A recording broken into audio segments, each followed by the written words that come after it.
প্রশান্ত মহাসাগরের মাঝখানে এই জনমানবহীন দ্বীপে আটকে পড়েছি। আর এখান থেকে বেরোতে গেলে আমাদের একটা পাল তোলা নৌকা বানাতে হবে। তারপর সেই নৌকায় চড়ে মাইলের পর মাইল খোলা সমুদ্র পাড়ি দিয়ে ওই অন্য দ্বীপে যেতে হবে। কেন? কারণ দর্শক আমাদের কষ্ট দেখতে পছন্দ করে। চলো তাহলে শুরু করা যাক। শুরু করা যায়। খুঁজছি। পালতোলা নৌকা তৈরির জিনিসপত্র। তোমরা কি কখনো আগে নৌকা চালিয়েছো? না না। জানি আমাদের একটা ক্যাম্প বানাতে হবে। আমি এখনই ঘামতে শুরু করেছি। মনে হয় এই জায়গাটা ক্যাম্প করার জন্য ভালো হবে। হ্যাঁ, এখানেই করা যায়। তোমরা দেখতে পাচ্ছ না কারণ এটা একটা 3D অ্যানিমেশন, কিন্তু আমাদের এরকমই বানাতে হবে। এটা তো অসম্ভব। মানে এটা বানাতে না পারলে আমরা এখানেই আটকে থাকবো। আমার মনে হয় তুমি সত্যি পাগল হয়ে গেছো। নৌকাটা বানানোর আগে আমাদের কিছু সরঞ্জাম জোগাড় করতে হবে এবং একটা শেল্টার বানাতে হবে, যাতে এই দ্বীপে ফেসে যাবার আগেই আমরা এখান থেকে বেরোতে পারি। আমরা এই চ্যালেঞ্জটা করছি কারণ আমি সব সময় ভাবতাম যদি আমি আর আমার বন্ধুরা কোনো দ্বীপে আটকে পড়ি আমরা কি পালাতে পারবো। হ্যাঁ, সবারই একবার এটা ভেবে দেখা উচিত। আর তাই আমরা এই দ্বীপে থেকে বুড়ো হতে চাই না। আমাদের ক্যাম্প তৈরির কাজ বেশ ভালোই চলছে।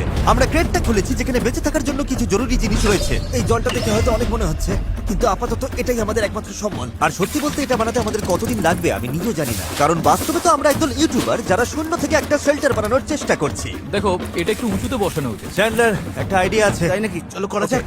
এই তো ধরে ফেরত করবো, কিন্তু এটা না হলে এখানেই আটকে থাকতে হবে। প্রথম দিনে আমরা একটা শেল্টার বানিয়েছি, অনেকটা ট্রি ফোর্টের মতো। আমি একদল ছেলের সাথে সেলিং এর অপেক্ষায় আছি, যারা আগে কখনো এটা করেনি। যেহেতু হেজি একমাত্র জানে সে কি করছে, তাই দ্বিতীয় দিন সকালে সেই একমাত্র ছিল যে পাওয়া গেলে কাজটা সহজ হবে। কিন্তু সব বাঁশ এই জঙ্গলের অনেক গভীরে আছে, আর আমি জানি না আমাদের জন্য ভেতরে কি বিপদ লুকিয়ে আছে। হেজ সবাইকে কিছু একটা বলতে চায়, বলো। ওকে, তো আমাদের জঙ্গলে যাওয়ার আগে কিছু জিনিস খেয়াল রাখতে হবে। ফার্ডিনান্ড সাপ, ইয়েলো আইল্যাশ ভাইপার, আর ওয়ান্ডারিং বানানা স্পাইডার। তুমি সিরিয়াস? আরে কিচ্ছু হবে না, চলো বাঁশ নিয়ে আসা যাক। ভাই, আমার শার্টের ভেতরে পিঁপড়ে ঢুকে গেছে। ওই মৌচাকটা একটু খোঁচা দিলে কি হবে বলো তো? না না, এটা করো না। না না, আমি এটা কখনোই করবো না। এখানে সবকিছুই যেন আমাদের মেরে ফেলার চেষ্টা করছে। ওটা কি ছিল? ভাই, এটা পাখি। লাগিয়ে আমরা নৌকা বানাবো। আমরা বীজ পরিষ্কার করতে করতে এখান থেকে বেরোচ্ছি। ওইদিকে হয়তো আরো কিছু ভেসে আসা জিনিস থাকতে পারে। আমরা এই পুরো দ্বীপটা খুঁজে দেখবো যাতে সবকিছু একদম পারফেক্ট হয়। ও, এটাকে আমি যেটা ভাবছি সেটাই। আমি এরকম একটা নীল কন্টেনার পেয়েছি, কিন্তু ওটা ভেঙে চুরমার যাচ্ছে তাই। এই জিমি, এটা দেখো। ভাই, এটা জলে ভাসে কিনা দেখতে হবে। ওটা জলে ভাসছে? হ্যাঁ, ভাসছে। এটা কিন্তু দারুণ ব্যাপার। এই তো, আরেকটা নীল কন্টেনার। এটা তো একদম ঠিক আছে। আমার বিশ্বাসই হচ্ছে না। উফ, গরমে হিস্ট্রোক হয়ে যাচ্ছিল, কিন্তু এটা বেশ শান্তি লাগছে। এখন আমাদের কাছে নৌকা তৈরি করার জন্য যথেষ্ট সরঞ্জাম আছে, কিন্তু গরমের কারণে আমাদের এনার্জি অনেকটাই কমে গেছিল। আমার মনে হচ্ছে আজ আমরা খুব একটা কাজ করতে পারিনি। আমি জানি যার মাথায় মাছ আছে সেই এই কথাটা বলছে। একদম বাজে কথা বলবে না। ও, এটা একটু বাড়াবাড়ি হয়ে গেল। 3 বললেই পালতোলা নৌকা বলবো। 1 2 3 পালতোলা নৌকা। দ্বিতীয় দিন, সবাই ক্লান্ত। জিমি, আজ আমরা যতটা কাজ করেছি তাতে তুমি খুশি? এভাবে চললে 1 মাস লেগে যাবে। সবাই একটু বিশ্রাম নাও, সকালবেলা আমাদের নৌকা বানাতে হবে। Good night. Oh my God, Nolan তো। ওটা কি একটা গেল? নোলান তার বিছানায় একটা মাকড়সা দেখে জেগে উঠেছে। ও নোলান, এই তো ওই এখানে দেখো, আছে, ওখানে এখানে। রয়েছে। ও, এটা অনেক বড়। ওটা ভয়ঙ্কর। নোলান, ওটাকে ধরো, ওটা আমার দিকে আসছে। ও মাই গড, এটাকে সরাও এখান থেকে। ও, তুমি ওটা কোন দিকে ফেললে? ঠিক আছে, তুমি এবার গিয়ে শুয়ে পড়ো। এতটাও ভয় পাওয়ার কিচ্ছু নেই। জানি না ঘুম হবে কিনা। Good night. ও তো এখনো ঘুরে বেড়াচ্ছে। পরের দিন সকালে গতকালের মতো রোদে পড়ার ইচ্ছে আমাদের ছিল না, তাই ঠিক করলাম বিচে যেখানে ছায়া আছে সেখানে গিয়ে আমরা কাজটা শুরু করব। এই দ্বীপে কতটা গরম পড়ে সেটা ভাষায় প্রকাশ করা যাবে না, তাই আমাদের ছায়ায় কাজ করতে হবে যাতে আমরা আরো বেশি সময় ধরে কাজ করতে পারি। আর নতুন জায়গায় যাওয়ার পথে জ্যাকপট, চ্যান্ডলার আরেকটা ব্যারেল খুঁজে পেল। এটার দ্বারা আমাদের নৌকা আরো বেশি ভালোভাবে ভেসে থাকতে পারবে। ছেলেরা সরঞ্জাম খুঁজতে খুঁজতে ক্লান্ত, কিন্তু অবশেষে একটা ভালো নৌকা বানানোর জন্য যথেষ্ট বাঁশ এবং কাঠ পাওয়া গেছে। চলো বানাতে শুরু করি। চলো বানাতে শুরু করি। চলো। হ্যাঁ চলো। এখান থেকে বেরোতে হবে যত তাড়াতাড়ি সম্ভব হয়। জানি এটা দেখে বেশি মনে হচ্ছে না, কিন্তু এই কাঠ আর আবর্জনার স্তূপটাই একসময় একটা নৌকা হয়ে যাবে। শুধু এতে অনেকটাই পরিশ্রম লাগবে। আমি ক্লান্ত, আমাকে এটা দাও। ডেরিয়াস, তুমি গিয়ে কিছু করো, আমি ভিডিও করব। এক মিনিট, কি? ও এখন চ্যান্ডলার ভিডিও করছে। আমি তোমার ভিডিও করব। চ্যান্ডলার, আমি একটু ব্রেক নিচ্ছি। তুমি কি আমাদের ক্যামেরাম্যান বদলে দিলে? এই নাও, যাও ওদের সাহায্য করো। ও মাই গড, ডেরিয়াস মনে হচ্ছে তোমাকেই সাহায্য করতে হবে।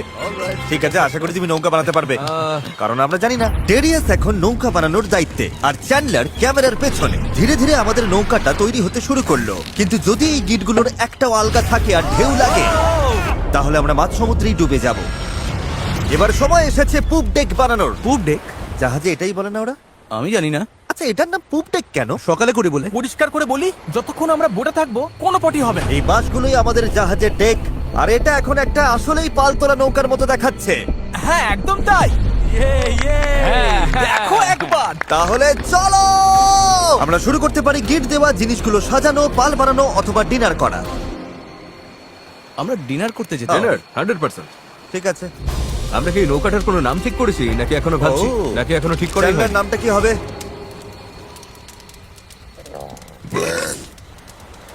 ঠিক আছে, তাহলে এটাই নাম। পরের দিন সকালে হেস জোয়ার ভাটার একটি সময় হিসাব করলো। যখন জোয়ার আসে আর ভাটা নামে তখন জল অনেকটা দূরে সরে যায়, তাই আমরা যদি ঠিক সময়টা ধরতে পারি তাহলে স্রোত আমাদের সমুদ্রে নিয়ে যাবে। কিন্তু হাওয়া বা স্রোত ভুল হলে আমরা ইঞ্জিন থাকলেও কোনোভাবে ওই দ্বীপে পৌঁছতে পারবো না। আর মনে হচ্ছে সবাই আমার উপর ভরসা করছে, তাই যদি আমি এটা করতে পারি আর আমরা সত্যিই যদি এমন লোকদের নিয়ে সফল হই যারা আগে কখনো বোট চালায়নি, তাহলে সেই মেমোরিটা আমি সারা জীবন মনে রাখবো। গাইস, তোমাদের কেমন লাগছে? আমার সারা গায়ে হাত পায়ে ব্যথা করছে। সারা শরীরে বালি লেগে বিরক্ত লাগছে। আমি ভালোই আছি, ভালো ঘুম হয়েছে। চুপ করো তো। আমাদের আজকের লক্ষ্য একদম পরিষ্কার। পুপ ডেকটা ভালো করে বেঁধে দেবো আর বৈঠা বানানোর সরঞ্জাম জোগাড় করব। তারপর পাল বানাবো। না, তারপর আমরা এটা পরীক্ষা করব, দেখবো এটা ভাসে কিনা। যদি ভাসে তবেই আমরা পাল বানাবো। না ভাসলে সাঁতরে যাবো। যখন চ্যান্ডলার আর আমি সরঞ্জাম খুঁজতে গেলাম, আমি বুঝতে পারলাম এই ভিডিওর বেশিরভাগ অংশ জুড়ে আমরা শুধু আবর্জনার মধ্যে আমাদের প্রয়োজনীয় জিনিসটাই খুঁজে বেরিয়েছি। কিন্তু এই আবর্জনাই ছিল আমাদের এই দ্বীপ থেকে বের হবার একমাত্র আশা, কারণ আমাদের এখনো সেই 4 নম্বর ব্যারেলটা দরকার ছিল। এটার ব্যালেন্সটা ঠিক নেই, ওই জন্য এই দিকটা অদ্ভুত লাগছে। হ্যাঁ, আমাদের ওটা দরকার। হ্যাঁ, তুমি একদম ঠিক বলেছো। এই মুহূর্তে মনে হয় যতক্ষণ না এটা খুঁজে পাচ্ছি আমাদের শুধু হাঁটতেই হবে। আমি শুধু জানাতে চাই, এখন গরম প্রায় 37 ডিগ্রি। আমি ঘেমে একেবারে ভিজে গেছি। এই দ্বীপটা সত্যি অসহ্য। খবর চ্যান্ডলার, যা দরকার সেটা পেয়েছো? ওকে দেখে তো খুব একটা খুশি মনে হচ্ছে না। সবাইকে ভালো করে কাজ করতে হবে, একটা বাঁধানো ভুল হলে পুরো জিনিসটা ভেঙে পড়তে পারে। এখানে আমি সম্ভবত সবার চেয়ে ভালো গিট বাঁধতে পারি, তাই এগুলো বাঁধা আর পরীক্ষা করার কাজটা আমারই করা উচিত। আমরা এখন একটা নীল ব্যারেল খুঁজছি। গত 2 ঘন্টা ধরে এখানেই খুঁজে চলেছি। এটা হাস্যকর। দাঁড়াও 1 মিনিট, দাঁড়াও। কিছু দেখতে পাচ্ছ? অসম্ভব। অসম্ভব! এই তো, এদিকে এসো। অবিশ্বাস্য। চলো, দারুণ। হে ঈশ্বর। আরে বাপ রে। এখন পাথরের উপর দিয়ে এটা নিয়ে চলো। এতটা বয়ে নিয়ে যেতে হবে, মনে হচ্ছে অজ্ঞান হয়ে যাব। ঠিক আছে তো? আমি এটা বইতে পারবো না, সত্যি বলছি। এতটা বইতে গেলে আমি অজ্ঞান হয়ে যাব। জলের বোতলটা আনা উচিত ছিল। আমরা বিচে ভেসে আসায় জিনিসটা পেয়েছি। এর নিচে এখন আমরা আগুন জ্বালাবো, তারপর প্লাস্টিক গলিয়ে সেগুলোকে বৈঠার মতো আকার দেবার চেষ্টা করব।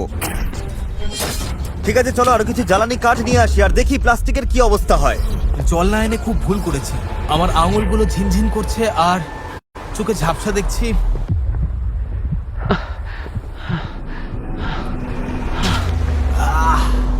হে ঈশ্বর, অসহ্য গরম। ডেরিয়াস!